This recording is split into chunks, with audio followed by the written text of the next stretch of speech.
Assalamualaikum warahmatullahi wabarakatuh. Kita lanjutkan pada pembahasan kita sebelumnya, yaitu catatan-catatan baik di Undang-Undang 7 maupun Undang-Undang 10.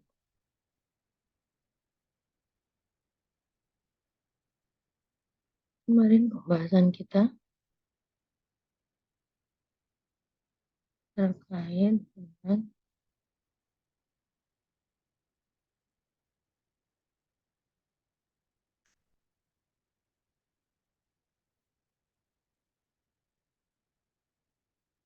kita kemarin sudah membahas tentang terakhir sampai dengan pembahasan Undang-Undang UUD 45. Lalu sekarang kita membahas tentang Undang-Undang nomor 29 tahun 2007 ini tentang pemerintah daerah DKI Jakarta. Pemda DKI itu terdiri dari gubernur, wakil gubernur, deputi ada 4 orang maksimal. Kemudian deputi bertanggung jawab kepada gubernur, diangkat dan diberhentikan oleh wali kota. Diangkat dan diberhentikan oleh gubernur. Sama dengan wali kota ya. Wali kota bertanggung jawab kepada gubernur, diangkat dan diberhentikan oleh gubernur. Lalu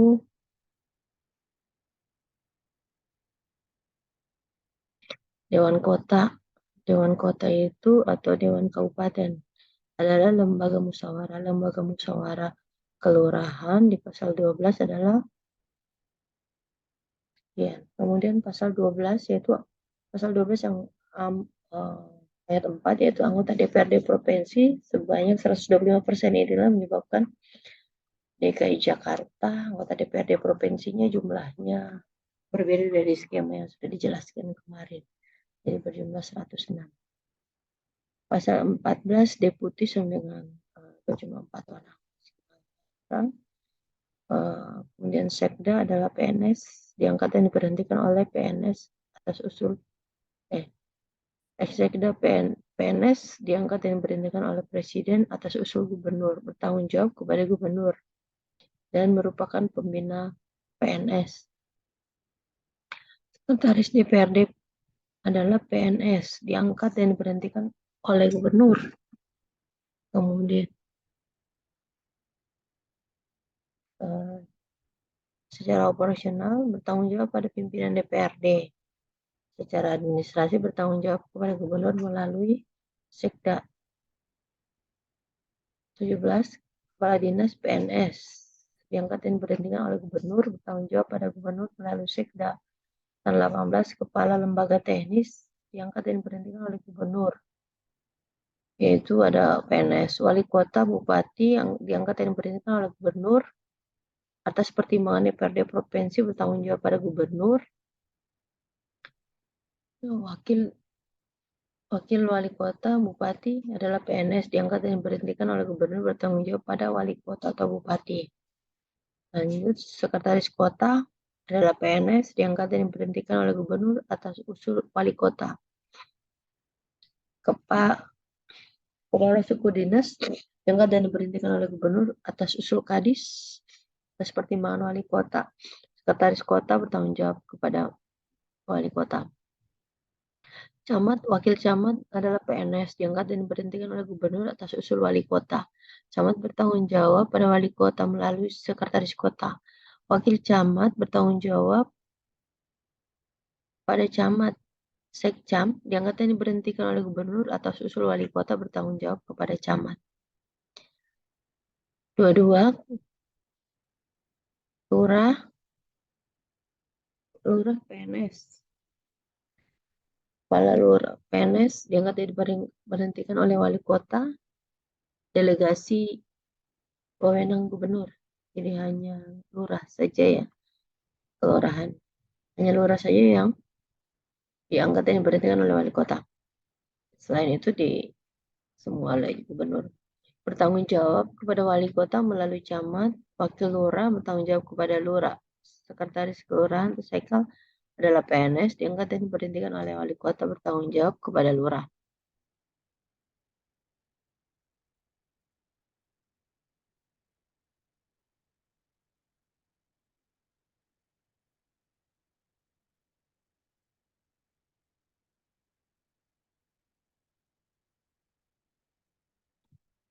Lanjut, Dewan Kota membantu wali kota, terdiri dari tokoh-tokoh masyarakat, satu kecamatan, satu wakil, diusulkan oleh masyarakat, disetujui oleh DPRD provinsi, ditetapkan oleh gubernur. Lembaga musyawarah kelurahan untuk membantu lurah. Anggota dipilih secara demokratis pada RW dan ditetapkan oleh wali kota melalui camat. Ini lembaga musyawarah kelurahan, LMK, kelurahan. Sedangkan Dewan Kota ditetapkan oleh gubernur ya. Gubernur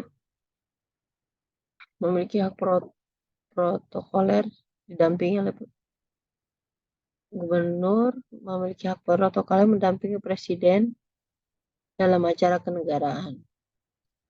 Visinya ini, visi yang tertera ini adalah visi di undang-undang lama ya. Jadi kita nggak bahas kode etiknya. Sudah diringkas. Undang-undang nomor 22 tahun 2007 yang lama sebelum undang-undang 15 tahun 2011 dan sekarang adalah menggunakan undang-undang 7 tahun 2017. Jadi ini adalah undang-undang 22 tahun 2007. Undang-undang yang lama. Ini visinya saya rangkum 5M. Lalu asasnya masih sama ini. Mandiri, jujur, adil, berkepastian hukum, tertib, terbuka, profesional, akuntabel, efektif, dan efisien. Sekarang tinggal 11. Kode etik juga ini nanti akan dilihat lagi kode etik. Undang-Undang nomor 22 tahun 2007 pasal 10 tanggung jawab wewenang KPU Kabupaten Kota. Yang lama menjabarkan program, melaksanakan anggaran, membentuk KPU provinsi, mengordinasikan dan mengendalikan seluruh kegiatan, memutakhirkan data menyampaikan hasil pemutakhiran, menetapkan dan mengumumkan hasil, mengumpulkan rekapitulasi, membuat berita acara, menerbitkan keputusan, mengumumkan keputusan, memeriksa pengaduan, menindaklanjuti, menonaktifkan, menyelenggarakan sosialisasi, melakukan evaluasi, melaksanakan tugas. Ini sudah beda lagi ya dengan Undang-Undang 7 tahun 2017. Tugas wewenang KPU Kabupaten Kota, pemilu presiden, wakil presiden. Ada 14M ini yang menjabarkan program, melaksanakan anggaran, bentuk, mengordinasikan, dan mengendalikan seluruh kegiatan tahapan. Memutakhirkan, menyampaikan, melakukan rekapitulasi, membuat berita acara, memeriksa pengaduan, menindaklanjuti, menonaktifkan, melaksanakan sosialisasi, melakukan evaluasi, melaksanakan tugas. Tanggung jawab wewenang KPU Kabupaten pada pemilu wakil kepala daerah ini merencanakan program, menyusun anggaran, menetapkan ada 22M, menyusun menetapkan pedoman pada kabupaten ini, membentuk PPK PPS, mengordinasikan, menyelenggarakan, mengendalikan seluruh kegiatan, pemutakhiran data pemilih, menerima hasil pemutakhiran, menyampaikan dan menetapkan pasangan calon kepala daerah, menetapkan, mengamankan hasil, membuat berita acara, menyampaikan keputusan, kemudian mengumumkan pasangan calon kepala daerah yang terpilih, melaporkan hasil, memeriksa pengaduan, menindaklanjuti, menonaktifkan, melaksanakan sosialisasi, melaksanakan tugas dan wewenang pada pilkada, lalu melakukan evaluasi, menyampaikan hasil, melaksanakan tugas. Kewajiban KPU Kabupaten Kota, pemilu anggota DPR, Presiden, Wakil Peserta, Kepala Daerah, dan Wakil Kepala Daerah. Ada 10M melaksanakan secara adil, memperlakukan peserta pemilu secara adil, menyampaikan semua hasil pelaksanaan kegiatan tahapan, melaporkan pertanggungjawaban, menyampaikan laporan, memelihara arsip, menyampaikan laporan periodik kepada KPU RI melalui KPU provinsi, membuat berita acara, melaksanakan kewajiban lain sesuai dengan ketentuan perundang-undangan. Sudah kita bahas kemarin.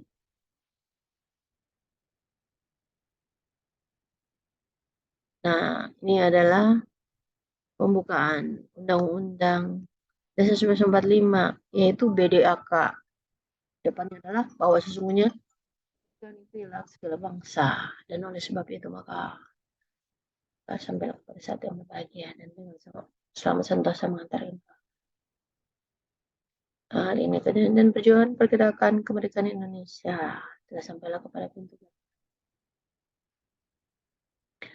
hanya atas berkat rahmat Allah yang Maha Kuasa dan dengan didorongkan oleh keinginan luhur supaya berkehidupan kebangsaan yang bebas. Maka rakyat Indonesia menyatakan dengan ini kemerdekaan.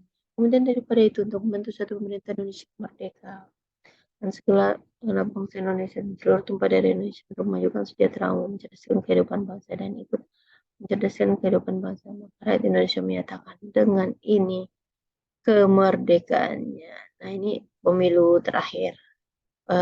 Pemilu terbaik ada 2 pemilu. Ini hasil diskusi. Nah, prinsip-prinsip pemilu yang demokratis, yaitu ada 2 hal. Apa saja prinsip pemilu yang terbaik, alasannya kenapa, dan apa masalah utama ketika prinsip tidak dilaksanakan.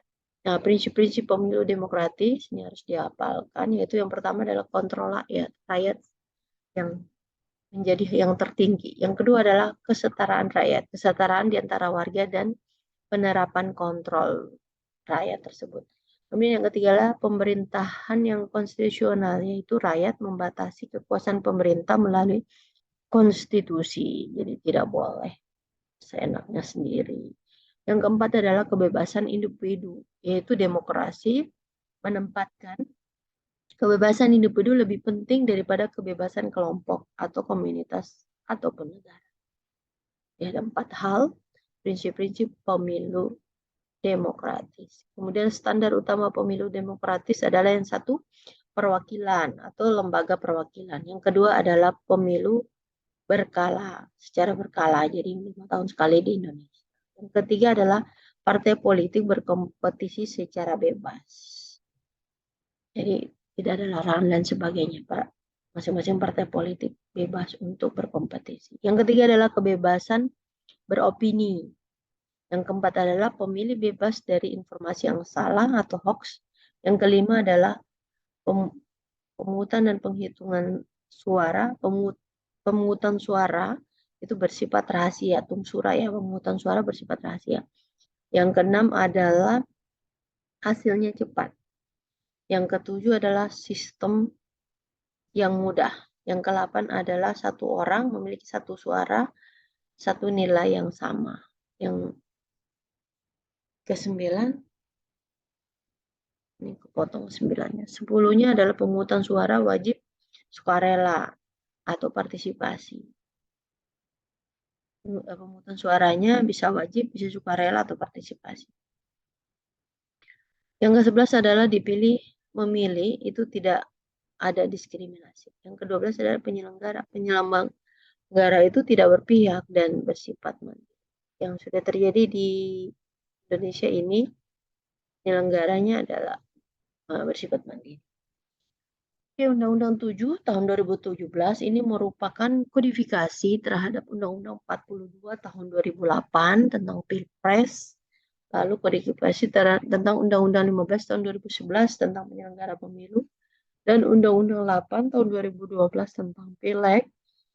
Landasan hukum Undang-Undang Dasar 1945 ini, landasan hukum Undang-Undang 7 tahun 2017 adalah Undang-Undang Dasar 1945 pasal 1 ayat 2, lalu pasal 5 ayat 1, pasal 6, pasal 6A, pasal 18 ayat 3, pasal 19 ayat 1, pasal 20, pasal 22C ayat 1, dan pasal 22E.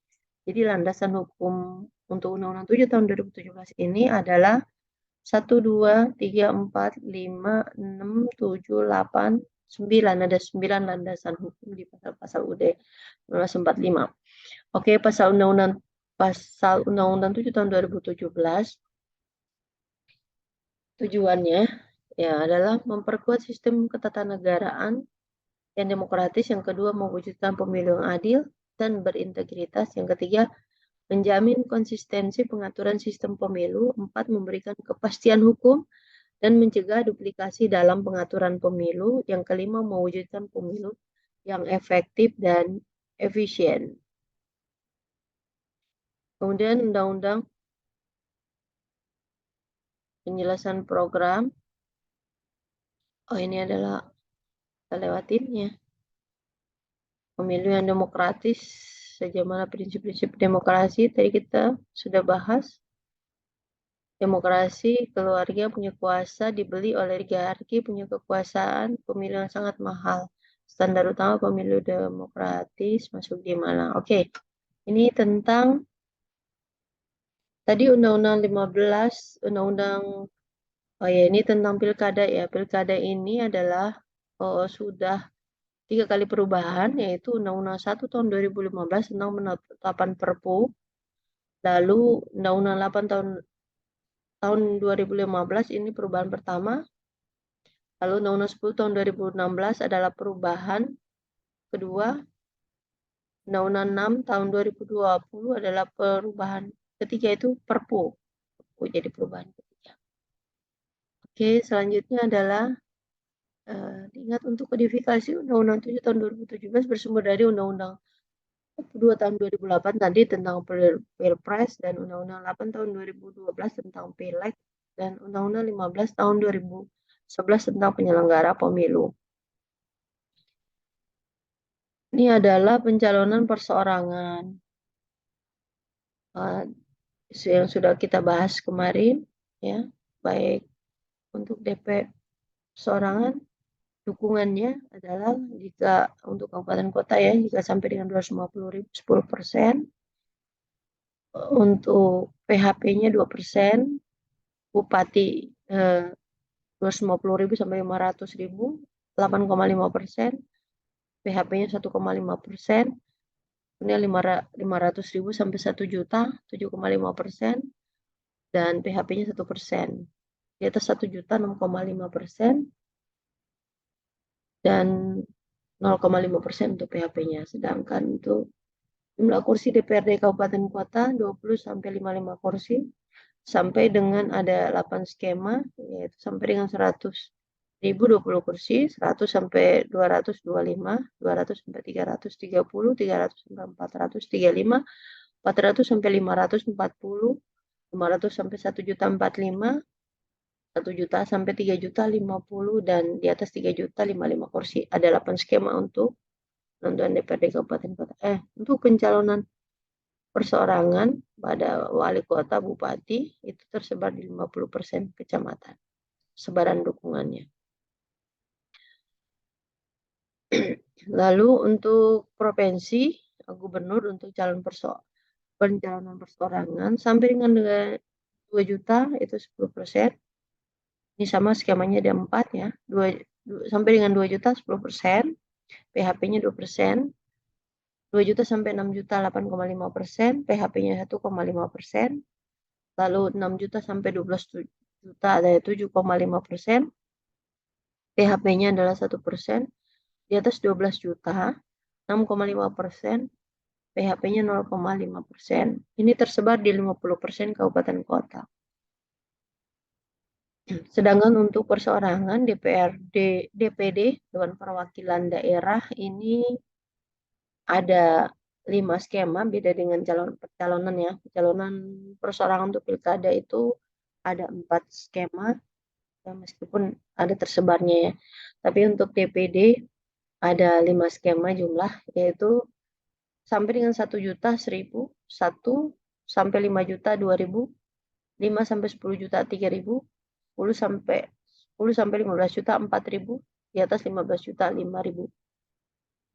Untuk kursi DPRD provinsi maksudnya 35 sampai 120 kursi. Ini ada 8 skema sama halnya dengan DPRD Kabupaten Kota. Sampai dengan 1 juta 35 kursi, 1 juta sampai 3 juta 45, 3 sampai 5 juta 55, 5 sampai 7 juta 65, 7 sampai 9 juta 75, 9 sampai 11 juta 85, 11 juta sampai 20 juta 100, dan di atas 20 juta adalah 120. Sumbangan maksimal dana kampanye untuk Pilpres, DPR, DPRD Kabupaten Kota, untuk calon DPD ini dari perseorangan, untuk Pilpres, DPR, DPRD Provinsi dari perseorangan 2,5 M, sedangkan dari kelompok atau perusahaan 25 M. Sama antara Pilpres, DPR, DPRD Provinsi, Kabupaten Kota itu sama, yaitu 2,5 untuk perseorangannya dan kelompoknya 25 M. Untuk calon DPD itu 750 juta untuk perseorangannya, 750 juta, 1,5 M untuk kelompok. Dan gubernur, bupati, wali kota itu dari perseorangan 75 juta dan dari kelompok 750 juta. Jadi 2,5, 25, 750, 1,5, 75, 750. Nah, untuk threshold salah mencalonkan partai politik atau gabungan partai politik untuk mengusung calon presiden dan wakil presiden, gubernur dan bupati sama, yaitu 20% kursi. Ingat, 20% kursi, 25% suara sah. Suara sah itu lebih besar dari kursi. Oke, kita bahas mengenai pendapat Winston Churchill tulisannya. Demokrasi bukan sistem pemerintahan terbaik, tetapi belum ada sistem lain yang lebih baik daripadanya. Indonesia tidak menganut separation of power atau trias politika murni yang disampaikan oleh Montesquieu, tetapi menganut sistem pembagian kekuasaan atau distribution of power. Distribution of power itu ciri-cirinya adalah yang pertama, tidak membagi secara tajam badan tertentu dan tidak boleh saling campur. Yang kedua adalah tidak membagi kekuasaan 3 bagian saja, yaitu tidak membatasi kekuasaan 3 organ saja. Yang ketiga adalah bentuk negara kesatuan Republik Indonesia, prinsip otonomi wilayah terbagi dengan provinsi. Yang keempat adalah bentuk pemerintahan republik, sistem pemerintahan presidensial, pemegang kekuasaan eksekutif adalah presiden, kepala negara, kepala pemerintahan. Menteri diangkat dan diberhentikan dan bertanggung jawab kepada presiden. Yang kelima adalah parlemen, ada 2 bagian atau bikameral. DPD adalah menganut sistem distrik berwakil banyak dan DPR menggunakan proporsional terbuka. Ini adalah model. Jadi ada 2 bagian parlemennya. Untuk pemilihan DPD adalah sistem distrik berwakil banyak. Itu DPR proporsional terbuka. Pasal 7 Undang-Undang 7 tahun 2017 ada prinsipnya, yaitu MJA, PHT2, P2A, E2, yaitu mandiri, jujur, adil, berkepastian hukum, tertib, terbuka, proporsional, profesional, akuntabel, efektif, dan efisien. Ya, untuk Undang-Undang 1945 pembukaannya adalah bedak, yaitu B, bahwa sesungguhnya kemerdekaan itu. D, adalah dan perjuangan kemerdekaan Indonesia. A, atas berkat rahmat Allah yang Maha Kuasa dan dengan didorongkan oleh keinginan. K-nya adalah kemudian BDAK. Kemudian daripada itu untuk membantu satu pemerintah negara dan seterusnya. Oke, Undang-Undang Dasar 1945 sebelum diamandemen itu terdiri dari 16 bab, 37 pasal, 4 pasal aturan peralihan, 2 ayat aturan tambahan, dan penjelasan. Pembukaan, jadi terdiri dari tiga jenis, yaitu pembukaan, batang tubuh, dan penjelasan. Komitmen sebelum amandemen UUD 45 kemarin sudah dibahas juga, yaitu yang pertama adalah tidak mengubah pembukaan. Yang kedua, tetap mempertahankan negara Republik Indonesia. Yang ketiga adalah mempertegas sistem pemerintahan presidensial. 4, penjelasan normatif masuk pada pasal-pasal atau batang tubuh. Kelima adalah perubahan dengan cara adendum. Setelah amandemen 1 pasal 37, setelah amandemen aturan tambahan, yaitu pasal 2 Undang-Undang Negara Republik Indonesia 1945 terdiri. Jadi setelah dengan pasal 37-nya berubah. Aturan tambahan pasal 2 Undang-Undang Negara Republik Indonesia tahun 1945 terdiri atas pembukaan dan pasal-pasal. Jadi bukan lagi pembukaan batang tubuh dan penjelasan, tetapi pembukaan dan pasal-pasal. Oke, pasal 1 NKRI. Ya, satu. Yang kedua, pasal 1 ayat 2 adalah kedaulatan di tangan rakyat yang dilaksanakan menurut undang-undang. Yang ketiga adalah negara Indonesia dan negara hukum. Bab 3 kekuasaan pemerintahan negara di pasal 4. Kemarin sudah dibahas tentang perubahannya, juga sudah dibahas, yaitu perubahan pertama di 19 Oktober tahun 99, kedua 18 Agustus tahun 2000, amandemen ketiga bulan November, 9 November 2001, keempat adalah 10 Agustus 2002, menjadi 20 bab, 37 pasal. Pasalnya tetap 37. 20 bab, 37 pasal, 194 ayat. 3 pasal aturan peralihan, 2 pasal aturan tambahan.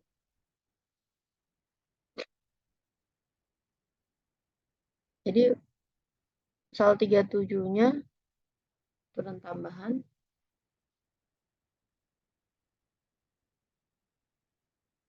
Oke, aturan tambahan. Oke. Jadi 20 bab, 37 pasal. 20 bab, 37 pasal, 194 ayat, 3 pasal aturan peralihan dan 2 pasal aturan tambahan. Tetap sama, ayatnya saja yang berubah. Dan babnya. HAM dibatasi, yaitu pembatasan pemenuhan hak karena ada kewajiban untuk memenuhi hak orang lain. Itulah HAM. Kenapa HAM dibatasi? Karena pemenuhan hak karena ada kewajiban untuk memenuhi hak orang lain. Jadi tetap harus melihat juga hak orang lain. Itu menjadi kewajiban kita. Teokratis adalah kedaulatan ada di tangan Tuhan. Monarki adalah raja-raja sebagai wakil Tuhan.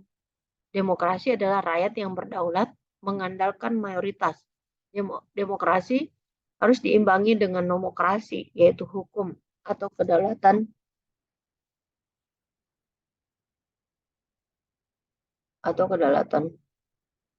hukum. Oke. Lanjut, Undang-Undang 17 tahun 2014 adalah Susduk DPR. Susunan dan kedudukan DPR, MPR, DPRD, dan DPD. Putusan MK, ini putusan-putusan MK yang pertama adalah 14 PU garing 11 2013, pemilu serentak 2019, juga sudah kita bahas kemarin, lahirnya RUU penyelenggaraan secara serentak. Putusan MK nomor 5 PU 5 2007, yaitu persorangan boleh masuk pilkada sehingga dilakukan terhadap Undang-Undang 18 tahun 2008. Perubahan kedua terhadap Undang-Undang 32 tahun 2004 tentang pemerintah daerah. Undang-Undang 23 tahun 2014 tentang pemerintah daerah. Jadi setelah itu dilakukan perubahan. Jadi perubahan pertamanya 18 2008. Perubahan Undang-Undang 32 tahun 2004. Lalu kemudian ada undang-undang, lalu dimasukkan dalam Undang-Undang nomor 23 tahun 2014 tentang pemerintahan daerah. 22 sampai 24, 22-24 tahun 2018. 2008. 22-24 PU 6 garing 2008, yaitu proporsional terbuka ya, dan suara terbanyak. Dan ini keterwakilan perempuan. Masuk keterampilan perempuan. Yang keempat adalah 81 PU 11 garing 2011. Penyelenggara dan partai politik harus jeda 5 tahun. Oh, ini 81 2011 adalah penyelenggara setelah menjadi partai politik harus dijeda dulu selama 5 tahun. Jadi nggak boleh begitu mengundurkan dari partai politik bisa menjadi penyelenggara. 5 tahun dulu. 80 PU garing 9 2011 penyelenggara mengundurkan diri tidak bayar denda. Dulu bayar denda penyelenggara. Lalu 52 PUU 10 jadi tahun 2011 juga. 52 PUU 10 2012 semua parpol harus verifikasi. Parliamentary threshold 3,5% tuh hanya untuk DPR. Itu setelah dijusir 52 2012.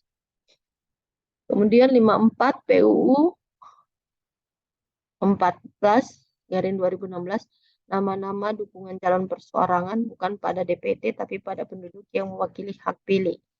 Ini calon perseorangannya. Ke-8 adalah 71 garing PUU 14 2016 sejalan dengan putusan MK nomor 42 PUU 13 2015 boleh mantan terpidana mencalonkan diri tapi mengumumkan secara terbuka. Ini sudah ada lagi ketentuan MK-nya terkait terpidana. 81 garing PUU 9 2011 DKPP 1 orang Bawaslu 1 KPU 5 masyarakat bisa ganti antara waktu ya, jadi jumlah DKPP.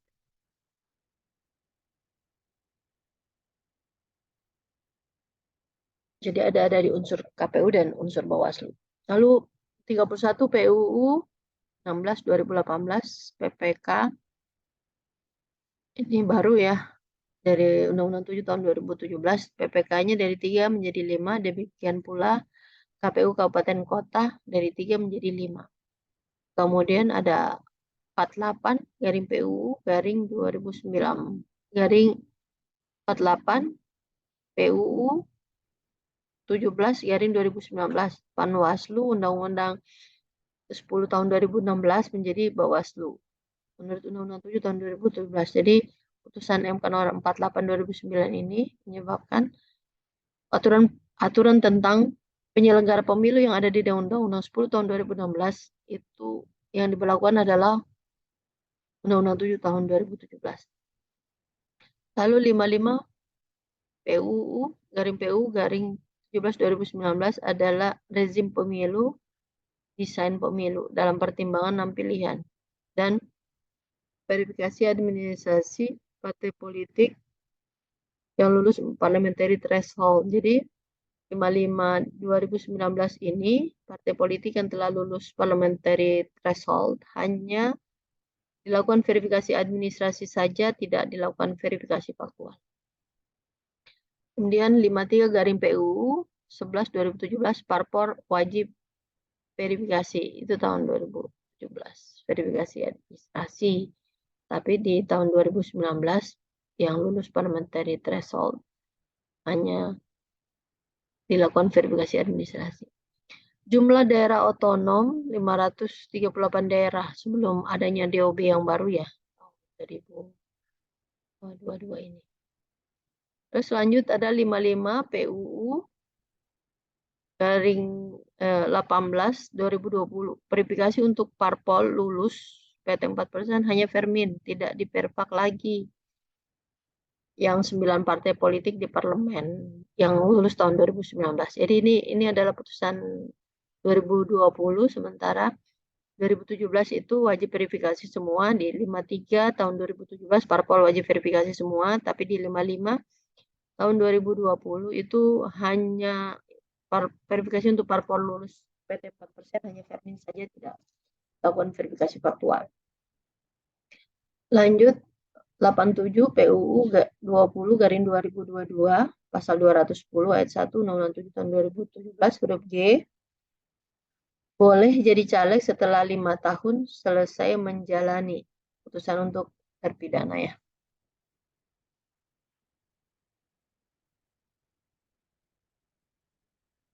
Kemudian 32 garing PUU 19 garing 2021 terhadap putusan DKPP tidak lagi final dan mengikat.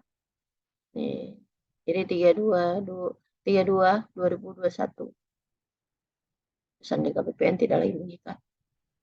Final dan mengikat. HAM itu dibatasi, mengenai HAM ya, dibatasi karena pembatasan pemenuhan hak orang lain karena ada kewajiban untuk memeluk orang lain. Bab 10A tentang teokratis, kedaulatan ada di tangan Tuhan, monarki adalah raja-raja sebagai wakil Tuhan, demokrasi rakyat yang berdaulat, mengandalkan mayoritas, demokrasi diimbangi dengan nomokrasi atau hukum. Kemudian perkembangan undang-undang pornografi ini tidak, upaya pemilihan langsung ditarik lagi ke lembaga perwakilan politik uang. Isu-isu perempuan sudah lewat. Nasional. Lanjut. Nah, ini adalah hak-hak presiden. Hak presiden. Ya, gerasi itu adalah wewenang dari kepala negara ya, untuk memberikan pengampunan terhadap hukuman yang telah dijatuhkan oleh hakim berupa penghapusan seluruhnya atau sebagian atau mengubah sifat bentuk hukuman itu. Sifatnya misalnya hukuman mati menjadi hukuman seumur hidup gitu ya, mengubah putusan itu gerasi. Rehabilitasi adalah suatu tindakan presiden dalam rangka mengembalikan hak seseorang yang telah hilang karena suatu putusan hakim yang ternyata dalam waktu berikutnya terbukti bahwa kesalahan yang telah dilakukan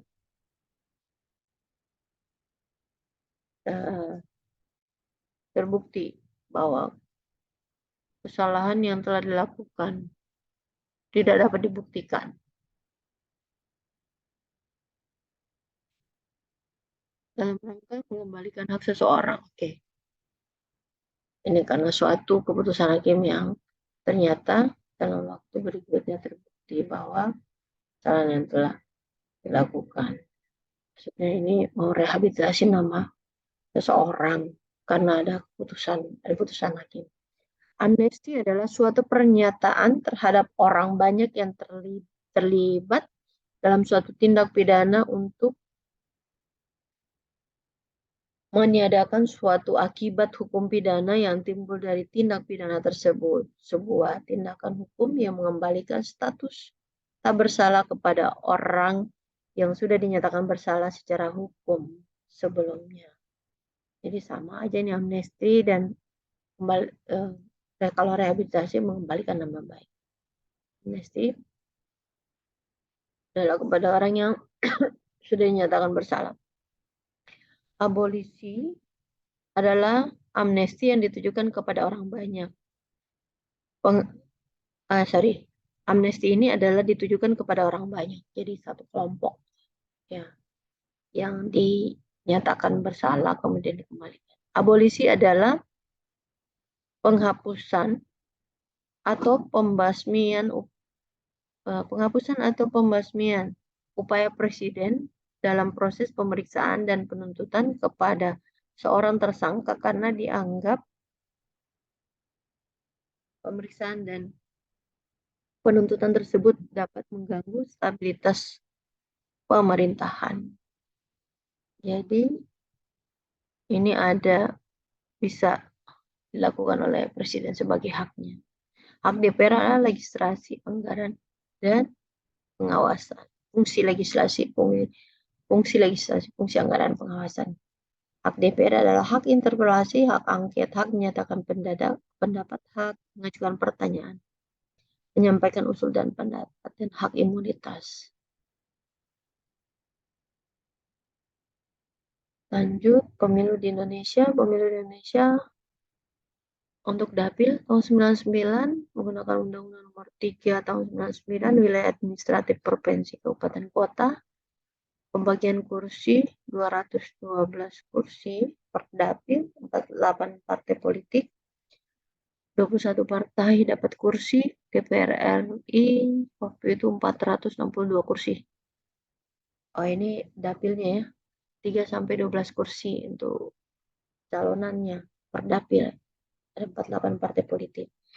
Di tahun 99 yang menggunakan Undang-Undang Nomor 3 tahun 99 metode Pencatatan dan pemungutan suara adalah daftar tertutup, coblos lambang partai, itu tahun 99.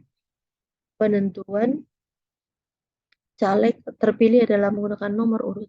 Oke, selanjutnya pemilu 2004 menggunakan Undang-Undang nomor 12 tahun 2003, yaitu dapilnya penetapan dilakukan oleh KPU, mulai oleh KPU itu sudah amandemen Undang-Undang Dasar 4. Pembagian kursi 3-12 kursi per dapil, DPR RI 550 kursi, dan diikuti oleh 24 partai politik. Parliamentary threshold-nya 2,5%, dan yang masuk ke parlemen 16 partai politik. Metode pencalonan dan pemungutan suaranya adalah daftar terbuka terbatas. Pemilih mencoblos lambang partai, nama partai, dan nama calon. Kemudian penentuan caleg terpilihnya di pemilu 2004 adalah memenuhi 100% BPP atau nomor urut. Jika tidak 100%, maka jika tidak 100% BPP, maka nomor urut yang dikembalikan kepada nomor urut. Itu pemilu 2004. Lanjut pemilu 2009, dapilnya adalah dapil DPR RI menggunakan undang-undang pemilu. Jadi udah masuk dapil DPR RI, sudah ada di dalam undang-undang pemilu. Pembagian kursinya masih sama 3-12 kursi per daerah pemilihan, dan DPR dan DPR ini sama ya, 3-12 kursi. Dapil DPR dan DPRD dan DPR-nya 560 kursi. Jadi ada penambahan 10 ya. Ada jumlah 38 partai politik di tahun 2009. Parliamentary threshold-nya 3%. Di tahun 2008 3%. Dan dari 38 partai politik, 9 partai politik yang masuk DPR RI parlemen. Ada 6 partai lokal Aceh di tahun 2008. Metode pencatatan dan pemungutan suaranya daftar terbuka, pemilih mencontreng lambang partai atau nama calon. Penentuan caleg terpilihnya memenuhi 30% BPP. Jadi kalau tahun 2004 100% BPP, ini memenuhi 30% BPP atau nomor urut diubah menjadi suara terbanyak. Ini adalah putusan MK nomor 22 tahun 2008, 2224 sampai tahun 2008. Jadi enggak jadi digunakan untuk penentuan caleg 30%, tapi menggunakan suara terbanyak. Jadi sejak 2009, 2014, 2019 sampai nanti 2024 ini menggunakan suara terbanyak. Dapil DPR RI sudah masuk undang-undang pemilu. Untuk pembagian untuk kursinya 3-10 kursi per daerah pemilihan DPR. Sejumlah 560 kursi tidak berubah dari tahun 2008. Ada 12 partai politik yang berkontestasi. Parliamentary threshold-nya 3,5% dan 10 partai politik yang masuk ke parlemen. 3-12 kursi per dapil untuk DPRD. Ya, DPRD provinsi 35-100, DPRD kabupaten kota 20-50. Ini 3 partai lokal Aceh di tahun 2012. Lalu metode pencatatan dan pemungutan suaranya tahun 2014 adalah daftar terbuka, pemilih mencoblos nama calon atau lambang partai. Kemudian penentuan caleg terpilih suara terbanyak jika suara terbanyak diperoleh 2 calon atau lebih suara menyebar dan memperhatikan keterwakilan perempuan. Masuk di tahun 2000, pemilu 2014. Pemilu 2019 sama Undang-Undang 7 tahun 2017.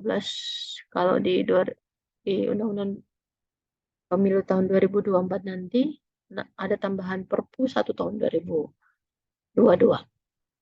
Dapilnya dapil DPR RI dan DPRD provinsi sudah masuk Undang-Undang Pemilu.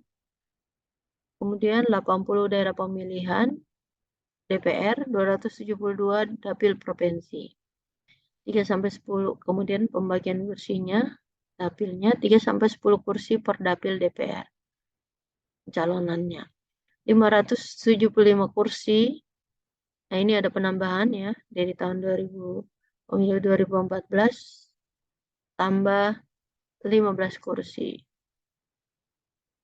Ada 14 partai politik yang berkontestasi, parliamentary threshold-nya adalah 4%, dan ada 9 partai politik yang masuk, yaitu PDI Perjuangan, Gerindra, Golkar, PKB, Nasdem, PKS, Demokrat, PAN, dan P3.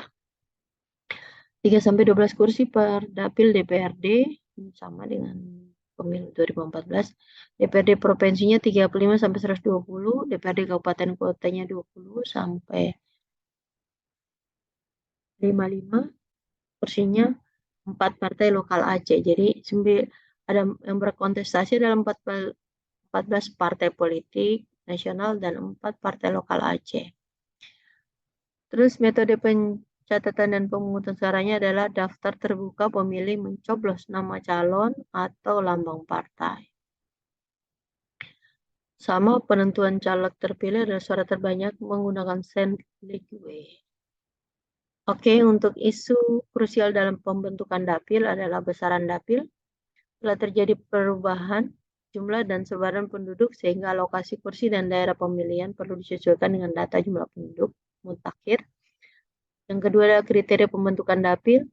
Ketiga adalah validitas sumber data penduduk yang digunakan, pertumbuhan penduduk sesuai dengan yang diterima KPU dan sesuai KTP, frekuensi perubahan dapil 5-10 tahunan, institusi yang berwenang menetapkan dapil, imparsialitas dan dari kepentingan petahana dalam sebuah dapil, derajat bentuk partisipasi publik dalam proses penetapan dapil yaitu uji publik dan keterlibatan stakeholder terkait.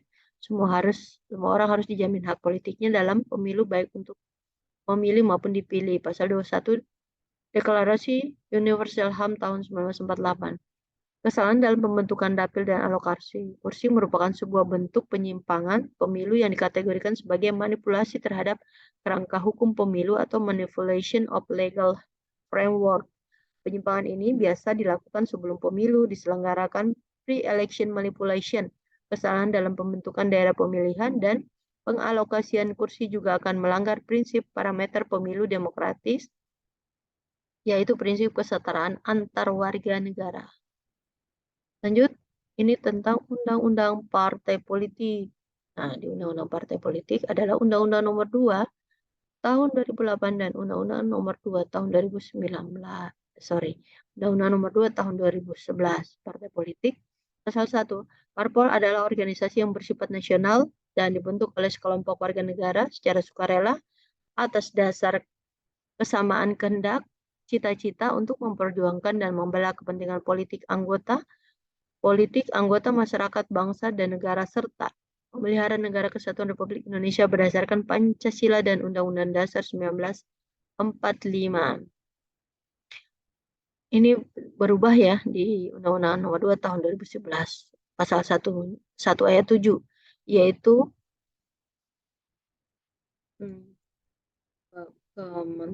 adalah membagi putusan, membidangi. Ini kementerian. Pasal 1 ayat 7-nya yaitu kementerian adalah yang membidangi urusan hukum dan HAM. Pasal 2 ayat 1, pasal 2 ayat 5 diubah sisipkan 2 ayat 1A 1B, ayat 4 ditambah 4 huruf JHIM. 2008 kita lihat perubahannya ya. Parpol 50 orang dibentuk oleh 50 orang, paling banyak 50 orang, 50 orang atau lebih, berumur 21 tahun dengan menggunakan akte notaris. Perubahannya adalah parpol dibentuk oleh 30, ini dikurangi ya, 30 orang warga negara Indonesia, 21 tahun tetap sama, sudah menikah dari setiap provinsi. Kalau dulunya 50 orang, sekarang 30 orang. Parpol didaftarkan paling sedikit 50 orang pendiri yang mewakili seluruh pendiri parpol dengan akta notaris. Pendiri dan pengurus tidak boleh rangkap parpol lain. Kedua, adalah pendirian dan bentuk 30% perempuan. Harus memuat anggaran dasar dan anggaran rumah tangga pengurus parpol tingkat pusat. Anggaran dasar harus memenuhi 1. Asas dan ciri. 2. Visi misi. 3. Nama, logo, dan tanda gambar. Nah, untuk 4 disisipkan ya, GHIM. Yaitu untuk tujuan dan fungsi. 4 tujuan dan fungsinya harus ada. 5 organisasi, tempat kedudukan, dan pengambilan keputusan. Yang keenam adalah kepengurusan partai politik. Yang 7 adalah peraturan dan kepengurusan parpol. 8 adalah pendidikan partai politik. Lalu ke-9 adalah fungsi pendidikan partai politik. Lalu 9 adalah keuangan partai politik. Untuk 4 sisip GHIM, mekanisme rekrutmen anggota parpol dan jabatan politik, sistem kaderisasinya, mekanisme pemberhentian anggota partai politik, dan mekanisme penyelesaian perselisihan internal partai politik. Kepengurusan partai politik tingkat pusat 30% perempuan, itu sama. Pasal 3, ayat 1, 3 ayat 2, huruf C, D, dan E diubah. Parpol daftar ke Departemen, jadi adalah untuk berbadan hukum, untuk menjadi badan hukum. Parpol harus daftar ke kementerian untuk menjadi badan hukum, Kementerian Hukum dan HAM. Kedua, untuk jadi badan hukum, parpol harus mempunyai AN, nama, lambang, tanda gambar, kantor tetap, pengurus 60% dari jumlah provinsi dan 25% kecamatan pada setiap kabupaten kota daerah yang bersangkutan, rekening atas nama partai politik. Pak, yang kedua, untuk jadi badan hukum, parpol harus mempunyai akta notaris, maksudnya yang itu akta notaris pendirian parpol. Yang kedua adalah nama, lambang, atau tanda gambar yang tidak sama pada prinsipnya untuk keseluruhannya dengan parpol lain setara. Kepengurusan pada setiap provinsi jumlah adalah 75% dari kabupaten kota pada provinsi yang bersangkutan dan 50% dari jumlah kecamatan pada kabupaten yang bersangkutan. Kantor tetap pada tingkat pusat, provinsi, kabupaten kota sampai tahapan pemilu terakhir. Rekening atas nama partai politik. Pasal 441 diubah berbunyi kementerian menerima pendaftaran dan melakukan rekrutan, verifikasi kelengkapan kebenaran, penelitian dan verifikasi 45 hari sejak diterima dokumen persatuan secara lengkap. Ayat 3, pengesahan sampai dengan 15 hari berakhir proses penelitiannya, lalu keputusan menteri mengenai pengesahan parpol sebelum ayat 3 diumumkan dalam berita negara. Pasal 5 diubah. Pasal ayat 1, AD/ART dapat diubah sesuai dinamika kebutuhan partai politik. 2, perubahan AD/ART berdasarkan forum tertinggi pengambilan keputusan partai politik. Ayat 3, perubahan AD/ART harus didaftarkan ke kementerian paling lambat 30 hari sejak terjadi perubahan. Ayat 4, pendaftaran perubahan dinyatakan akte notaris mengenai perubahan anggaran dasar dan anggaran rumah tangga. Pasal 16 diubah. Anggota parpol diberhentikan keanggotaan dari parpol apabila meninggal dunia, mengundurkan diri secara tertulis, menjadi anggota parpol lain, dan melanggar AD/ART. Tata cara pemberhentian keanggotaan parpol diatur dalam AD/ART. Dalam hal anggota parpol yang diberikan berhentikan adalah anggota lembaga perwakilan rakyat, pemberhentian dari kementerian diikuti dan pemberhentian dalam perwakilan rakyat sesuai dengan perundang-undangan. Ini adalah pemilu, sejarah pemilu tahun 1955, Orde Baru 1955, Orde Lama 1 kali pemilu, lalu Orde Baru 6 kali. Orde Reformasi 5 kali sampai tahun 2019. Demokrasi terpimpin tahun 71. 1, 2, 3, 4, 5, 6 kali Orde Baru. 79, 82, 87, 93, 97. Sedangkan Orde Reformasi 99, 2000, 2001, 2004, 2009, 2014, 2019.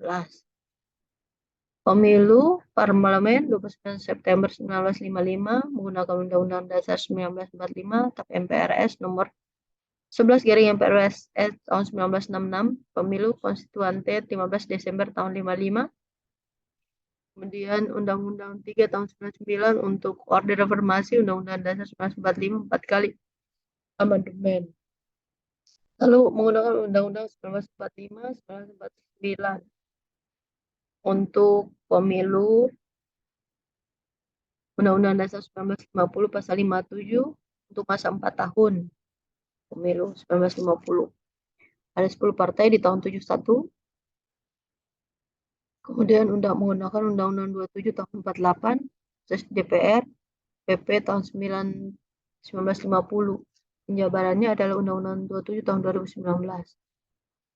Tahun 1982 pemilu 4 Mei 1982. Tahun 99 partai politiknya ada 48 partai politik. Tahun 2001 24 partai politik, parliamentary threshold 2,5%. Lalu 2009 238 tambah 6 partai lokal 3%. 2014 12 partai lokal, partai nasional tambah 3, parliamentary threshold 3,5%, dan di 2019 14 tambah 4 partai politik lokal 4% parliamentary threshold-nya. Kita lihat ya di tahun 2019 kemarin berapa partai politik? 14 lah. 29 partai untuk ya Orde Lama. Ini semua Orde Lama ya. Yang sebelah kiri pemilu konstituante tahun 1905. Orde Lama 29 partai. Orde Baru ada 10, lalu kemudian tahun 79 berubah 3 partai sampai dengan tahun 97 3 partai. Jadi sejak 79 sudah 3 partai. 99 21 partai. Lalu 2001 untuk partai yang masuk ya 21, 16 partai untuk 2004, 9 partai 2009, 10 partai 2014, dan 2019 9 juga, 9 partai parpol yang masuk. Atau 10 ya, ini salah. 2019 9 partai. 257 kursi di Orla diangkat, 3 kursi Irian Barat, 6 kursi Tionghoa, 3 kursi Arab, 3 kursi golongan Eropa. 460 kursi, 100 ABRI tahun 71, 360. Terus Golkar 62,3%. Nomor 2-nya 18,67%. PNI 6,9%. Permusi 5%, PSIC 2,36%. Ini pemilunya Orde Baru 460 kursinya, lalu kemudian berubah menjadi tahun 87 tambah 500 kursi. Sama semua 100 dari golongan ABRI. 400 pemilu, 100 golongan ABRI. Tahun 99 462 pemilu, 28 ABRI masih 28 masih ada ABRI. Lanjut untuk Orde Lama 15 Dapil, jumlah pemilih 43 juta.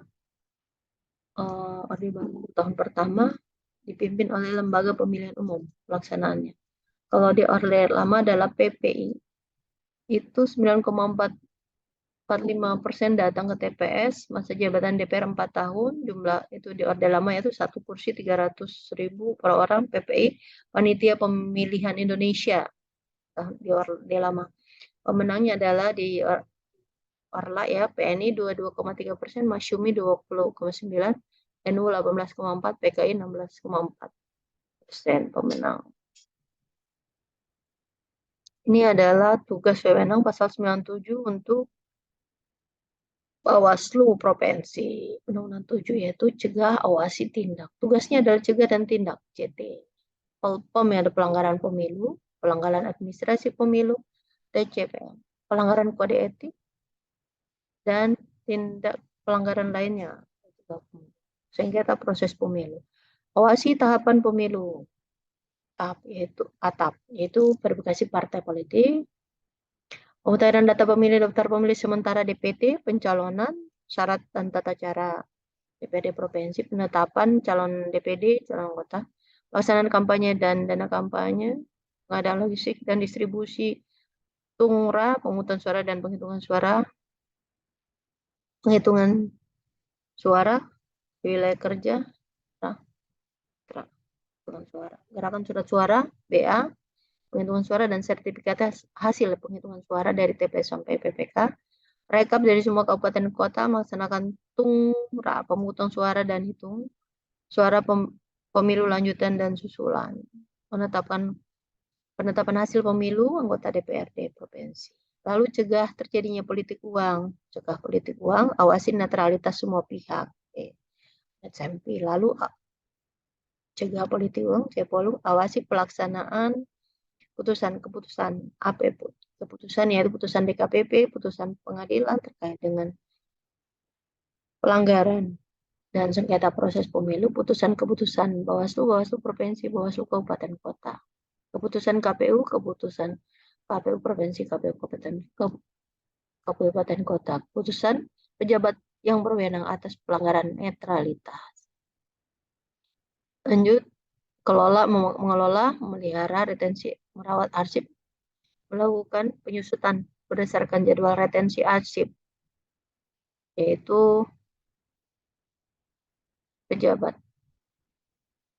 retensi arsip, mengawasi pelaksanaan sosialisasi APS, mengevaluasi pengawasan pemutahiran APM, pengawasan tugas lain undang-undang. Pasal 98 mencegah lepas pelanggaran pemilu. Tugasnya adalah mengidentifikasi, mencegah pelanggaran pemilu dan sengketa proses pemilu. Tugasnya adalah IP4, yaitu identifikasi dan petakan potensi pelanggaran pemilu, SPL, POPL. Koordinasi, supervisi, bimbing, pemantau, evaluasi penyelesaian pemilu di wilayah kerjanya. Masuk PEN. Mengkoordinasi, supervisi, membimbing, memantau, mengevaluasi pelanggaran pemilu. Kemudian mengkoordinasikan instansi pemerintah dan pemerintah daerah. Yang kedua adalah meningkatkan dalam pengawasan partisipatif, pengawasan masyarakat, meningkatkan partisipasi masyarakat dalam pengawasan pemilu. TPM APEM. 2. Tindak penindakan pelanggaran pemilu, menyampaikan hasil pelanggaran kepada Bawaslu, dugaan pelanggaran kode etik penyelenggara pemilu dan atau tindak pidana pemilu. B. Menginvestigasi atau informasi atas dugaan pelanggaran. Memeriksa dan mengkaji dugaan pelanggaran. Memeriksa, mengkaji, memutus pelanggaran administrasi secara terbuka. Kemudian menindaklanjuti talangan atau pelanggaran tindak pidana sengketa proses pemilu. Menerima permohonan penyelesaian sengketa proses pemilu di wilayah. Memverifikasi secara formal, material, dan formil pelanggaran sengketa proses di wilayah. Verifikasi formal dan material. Mediasi apa yang bersangkutan. Lakukan adjudikasi apabila belum selesai. Memutus sengketa proses pemilu. Wewenangnya adalah menerima, menindaklanjuti laporan dugaan pelanggaran, memeriksa, mengkaji pelanggaran pemilu serta rekom hasil pelanggaran. Menindaklanjuti, memeriksa,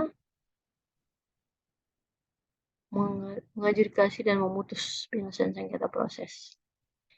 Menerima, memeriksa, memediasi, mengadjudikasi putusan dan memutus penyelesaian sengketa proses pemilu TPM AP.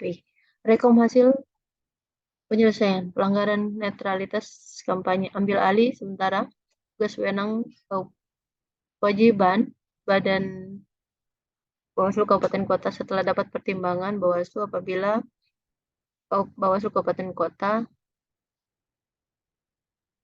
dinonaktifkan sementara, meminta bahan keterangan yang dibutuhkan kepada pihak yang berkaitan dalam cegah dan tindak pelanggaran pemilu dan sengketa proses pemilu, mengkoreksi rekom Bawaslu Kabupaten Kota dengan pertimbangan Bawaslu wewenang lain. 100 kewajiban yaitu adil dalam melaksanakan tugas dan tanggung jawab, membina mengawasi pelaksanaan tugas pengawas pemilu di bawah, menyampaikan laporan hasil pengawasan kepada Bawaslu sesuai dengan tahapan. Secara periodik berdasarkan kebutuhan, menyampaikan temuan laporan kepada Bawaslu berkaitan dengan pelanggaran KPU dan provinsi tergantung jika terjadi penyelenggaraan tahapan. Mengawasi pemutahiran dan pemeliharaan data pemilih secara berkelanjutan. P2 AP2 DPSP. Kewajiban lain tertentu undangan. Perbawaslu 14 tahun 2017, tapi sudah diganti ya AMKPERNI, itu AMKPERNI itu adalah amati, kaji, periksa nilai, cegah, awasi, cegah, tindak, upaya cegah secara dini, UCSD, AKPEN 2, AMKPEN, tindak, temuan, terima, kumpulkan bukti, kaji, rekom, teruskan hasil kajiannya. Temuan, terima, kumpulkan bukti, klarifikasi, kaji, atau rekom, serta teruskan hasil kajian. Temterkap kelar KP terhadap temuan laporan TKP KKR Temlap bersama rakyat awas sama Bawaslu tegakkan keadilan pemilu. Tugasnya tingkatannya cegah tindak pelanggaran pemilu, kita proses pemilu. AMKPERNI, UCSD, Temterkap kelar KPR LPM pelanggaran pemilu, gelar PEM pelanggaran kode etik, pelanggaran netralitas, TPP AP2 APK AMKPERNI UCSD Temterkap kelar KPR terhadap temuan laporan ATP awasi tiap tahapan jika politik uang CP Pol Anet SMP yang awasi netralitas semua pihak AP pun cap awasi putusan pelaksanaan putusan ada 11 tahapan pemilu. Oke, sudah kita lihat semua ada singkatannya, wewenangnya, tinggal lanjutnya kewajibannya nanti dilihat lagi isinya. Kawasan pemilu akan dapat melaksanakan secara lumber dan misinya ada 11 prinsip penyelenggaraan pemilu. Nah ini ada tambahan, ada ini surat suara ya, surat suaranya beda ya antara Undang-Undang 7 tahun 2017 dan Pilkada. Jadi kalau surat suara 2% dari DPT untuk pemilu, sedangkan Pilkada adalah 2,5% dari DPT. Sebagai cadangan untuk daftar pemilih tambahan dan juga yang di DPT yang tidak ada di dalam DPT ya, dan harus ada IKTP untuk surat suara rusak cadangan. Dan untuk pemilu lanjut untuk bertanda khusus yaitu untuk khusus pemungutan suara ulang ada 1.000 surat suara untuk pemilu, sedangkan untuk pilkada ada 2.000 surat suara bertanda khusus. Pemilihnya juga maksimal untuk di Undang-Undang 7 tahun 2017 maksimal 500, Undang-Undang 10 tahun 2016 tentang pilkada maksimal 800. Demikian sahabat-sahabat. Demikian. Kita berjumpa lagi di event lain. Jangan lupa support terus. Assalamualaikum warahmatullahi wabarakatuh.